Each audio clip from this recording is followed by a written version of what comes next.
Hi, my name is Izzy, traveling travel therapy recruiter. I'm also the spouse of a travel physical therapist, and this is the tea on travel therapy, specifically which states got the highest paying contracts. This is my first green screen, so bear with me. Like, it's over here messing up my little poof, but it's okay. Still cute. Okay, so I'm gonna start with the East Coast because I'm an East Coast girly. You know, the East Coast got my heart. But the East Coast is just not doing it for us when it comes to travel therapy pay. There are going to be a few contracts that are higher paying. However, generally speaking, these states don't always have high paying contracts. And this is specifically like through the company that I work for. This is where my perspective is coming from. I don't work for all the other travel agencies. I don't know what contracts they got. These are divided up by time zone. Because yeah, we don't consider Ohio and Indiana or Michigan to be part of the East Coast. That's like Midwest. But anyway, North Carolina isn't bad. They'll have some higher paying contracts. Indiana, that's where we're currently on assignment. Well, my wife is currently on assignment and she's making over $2,500 per week after taxes. So Indiana's good. Massachusetts, that's my state. That's where I'm from. They occasionally have higher paying Contracts. Like if you don't mind the Cape Cod, they have some decent ones. Florida be doing providers dirty. They're like, it's Florida. Everybody wants to be here, so we don't have to provide a monetary incentive. And they don't.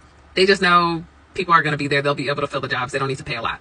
And people are always surprised by that and disappointed, but it just supply and demand, baby. Okay, so then Central Time Zone. These are going to have higher paying contracts. The Dakotas, Wisconsin, Minnesota.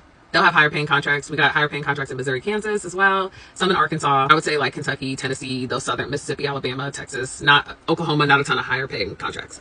Now Mountain Time, these are going to be gold. They will pay you because they know nobody wants to be here. Nobody, but they're paying really well. Pacific, California, yes, because they know better. Y'all charge $50 for an avocado smoothie, so you better be paying enough money that people can, you know, support that lifestyle. So yeah, they have higher paying contracts, but the state license is also super expensive. Washington and Oregon, it's hit or miss. I mean, my company doesn't have a ton of high paying jobs. We have like in the middle of the range, like 2,000. Hawaii and Alaska are missing. Hawaii is very similar to Florida. They're an island gal. They don't need to pay a lot. People want to be in Hawaii. Alaska pays a lot because nobody wants to be dancing with grizzly bears in the woods. So they will incentivize their jobs. I'm talking like $2,800, $3,000, $3,200 maybe per week after taxes. We will definitely be taking a contract in Alaska in the summer at some point. So there you have it.